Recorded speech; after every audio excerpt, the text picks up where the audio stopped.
जो कल की स्पीच थी 56 मिनट की, उसमें शायद ही कोई क्रिटिसिज्म से बचा हो। इनफैक्ट यूएनओ जिसके प्लेटफॉर्म से ये तकरीर हो रही थी उसको भी उन्होंने क्रिटिसाइज़ किया। उन्होंने कहा कि ये एक्शनेबल बॉडी अब रही नहीं है और सिर्फ अल्फाज की हद तक महदूद हो चुकी है। कैसे देखते हैं स्पीच को? बड़ी अनकन्वेंशनल थी ये कहा जा रहा है, और जिस नौयत की बातें की गई इससे पहले किसी यूएस प्रेसिडेंट ने की नहीं इस प्लेटफॉर्म पे। Would you agree? I do agree, लेकिन मैं आपको इसकी दो वजूहात बता सकता हूं।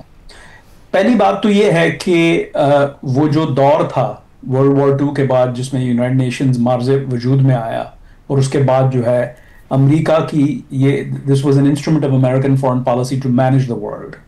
तो वो जो है वो it has run its course. वो जो दौर है वो अब जो है वो इख्तिताम पा चुका है। अब हम एक नए दौर में हैं कि जहां पर वो जो old rules of the game है वो अप्लाई नहीं होती, और इस वजह से आई थिंक कि अमेरिका की सियासत में शिफ्ट आई है, क्योंकि दुनिया तब्दील हो चुकी है। जिन वजूहात, जिन मजबूरियों की वजह से अमेरिका जो है यूएन को भी तकवीत दे रहा था, इंटरनेशनल फाइनेंशियल इंस्टीट्यूशंस को भी दे रहा था, और अपना हैवी लिफ्टिंग कर रहा था सिक्योरिटी की, और even on the economic front. तो वो जो है वो दौर खत्म हो चुका है। उसकी जो है जो जरूरियात, जो ड्राइवर्स थे वो नहीं रहे। क्यों? क्योंकि अब यूरोप में भी खुशहाली है, मिडल ईस्ट में भी कदर खुशहाली है। अगर आप खलीजी ममालिक को देख लें, तुर्की को देख लें और इसराइल को देख लें। इसके अलावा चीन उभर के एक ताकत के तौर पे सामने आ चुका, जो उस वक्त नहीं था। रशिया एक बहुत कमजोर रियासत हो चुकी है, जिसका मतलब हमने मुजाहिरा यूक्रेन की जंग में देख चुके हैं। तो ऐसे हालात में ये इस तरह की तकरीर करना जो है एक्सपेक्टेड है। फिर सदर डोनाल्ड ट्रंप जो हैं, ये भी याद रहे कि पहली बात तो ये है। दूसरी बात है ऑन स्पीचेस।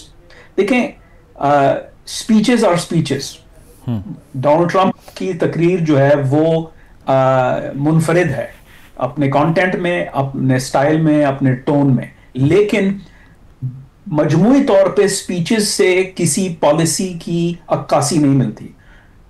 सदूर आते हैं, सरबराहान ममलिकत आते हैं और आके तकरीर करते हैं, हर साल ये होता है, लेकिन उसमें वो फिलॉसफी वैक्स करते हैं, कभी किसी पॉलिसी को तनकीद कर देते हैं, अपने मुल्क के मफादात को आगे लेके चलने की कोशिश करते हैं, लेकिन at the end they're just speeches. They're more public relationing, information operations कह लें उसको। जो हकीकी जो पॉलिसी की अक्कासी करती हैं यूएन के जो जनरल असेंबली का जो सेशन होता है सालाना तौर पे, उसमें वो साइड लाइंस पे जो मीटिंग होती हैं, बायलैटरल, मल्टीलैटरल, छोटे ग्रुप में जो मीटिंग्स होती हैं, असल खेल वहां हो रहा होता है, ना कि तकरीरों में। लेकिन Kamran sahab, short question before I go to Raza sahab, जब उन्होंने ये कहा एनवायरनमेंट और क्लाइमेट चेंज के हवाले से quote and quote greatest con job ever, इससे बड़ा धोखा ही कोई नहीं है, तो क्या इससे ये जाहिर नहीं होता कि दुनिया के सबसे ताकतवर मुल्क के जो सदर हैं वो कमिटमेंट ही शो नहीं करेंगे क्लाइमेट चेंज को लेकर? तो बचाएगा कौन फिर? जो प्रोटोकॉल्स हैं अगर उनसे विड्रॉ कर जाएंगे, अंडर फंडिंग का इशू आ जाएगा, तो ये तकरीर किसी हद तक मैनिफेस्ट तो करती है ना कि उनकी जो पॉलिसी होगी वो होगी क्या? जी, सही कह रहे हैं आप, लेकिन मैं फिर से कहूंगा कि ये बात तो वो पहले भी कर चुके हैं। जितनी बातें उन्होंने की थी वहां पे वो हम सुन चुके हैं, मुख्तलिफ जो है प्लेटफॉर्म से, मुख्तलिफ औकात में उन्होंने ये सारी बातें पहले भी की हुई हैं। मेरा कहने का मकसद ये है कि इस स्पीच को हम जो है ना ज्यादा अहमियत दे रहे हैं। ये एक तो ये है कि इसका कंटेंट नया नहीं है, कोई एक भी ऐसी बात मैंने नहीं देखी थी जो नई थी। हाँ, ये बात नई है कि उन्होंने उस पोडियम से की हैं ये बातें, सही, लेकिन उसके अलावा कंटेंट वही है। और जहां तक जो है ये क्लाइमेट चेंज का ताल्लुक है, इसमें मैं जल्दी से ये कहता चलूं, ये एक मुतनाज़ा इशू है, और सिर्फ अमेरिका में नहीं। आप देखें कि जो कॉप कॉन्फ्रेंसेस हुई हैं क्लाइमेट के बारे में, उनकी सरबराही जो है पिछली दो एटलीस्ट अजरबैजान और यूएई कर रहे हैं। वो हाइड्रोकार्बन प्रोड्यूसिंग जो है वो मुल्क हैं जो इसको बेसिकली अपने मफादात के लिए यूज कर रहे हैं। So this is a much bigger issue, climate change contested issue है। रजा साहब, ये स्पीच के कंटेंट की जो बात कर रहे हैं कामरान साहब, वो तो बात ठीक है कि रेपिटेशन तो ट्रंप की तकरीर में हर जगह ही होती है। अब वो उन्होंने ये भी कहा कि 7 मैंने जंगें रुकवा दी जो अनएंडेबल जंगें थीं, यानी कि ख़त्म ही ना होती अगर मैं ना होता। फिर उन्होंने कहा कि अमेरिका की गोल्डन एज शुरू हो गई है मेरे अंडर, हमसे बड़ी इकॉनमी, हमसे ताकतवर रियासत कोई है नहीं। और क्रिटिसाइज़ भी किया यूएनओ को भी, यूरोप को भी, कि वो इमिग्रेशन का जो डिज़ास्टर है वो करते जा रहे हैं, ये ब्लो बैक होगा इसका बहुत बड़ा, किस तरह देखते हैं ये जो स्ट्रक्चर है उनकी स्पीच का और जो कंटेंट्स हैं? देखिए मुजम्मिल, पहली तो ये बात है कि वो तकरीर जो है उसने यकीनन यहाँ अमेरिका में भी जो मुबस्सरीन है और मीडिया को बहुत हैरान किया।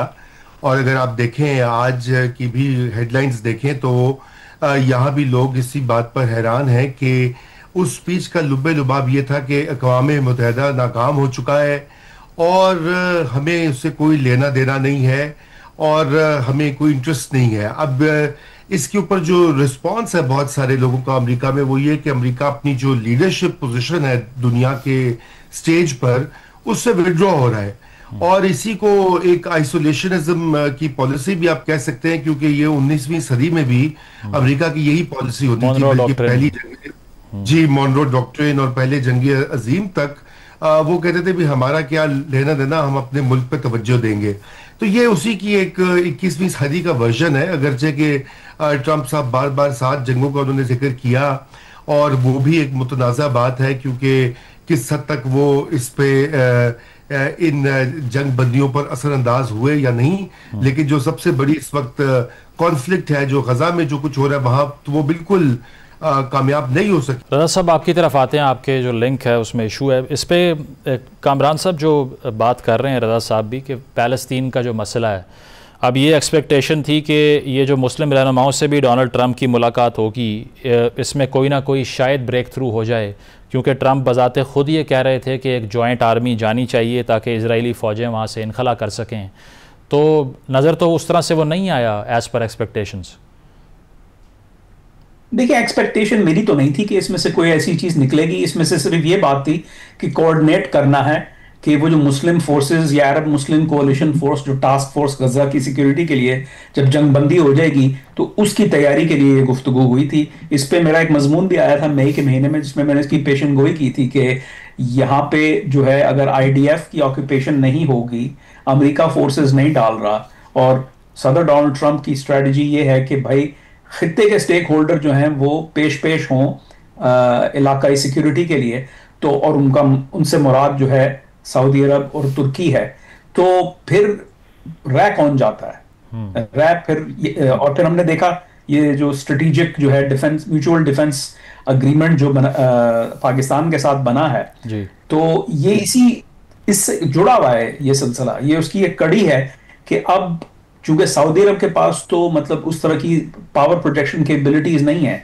तो उसको मुआवनत की जरूरत है, तो पाकिस्तान मुआवनत करेगा। तो आई थिंक के जो है this Arab Muslim force the big thing जो कि हम जो कि डिस्कशन नहीं हो रहा वो ये है कि अल्टीमेटली इनको इजराइल के साथ कोऑर्डिनेट करना है, क्योंकि गजा के बॉर्डर्स वो कंट्रोल करेंगे और अंदरूनी सिक्योरिटी ये टास्क फोर्स जो है संभालेगी।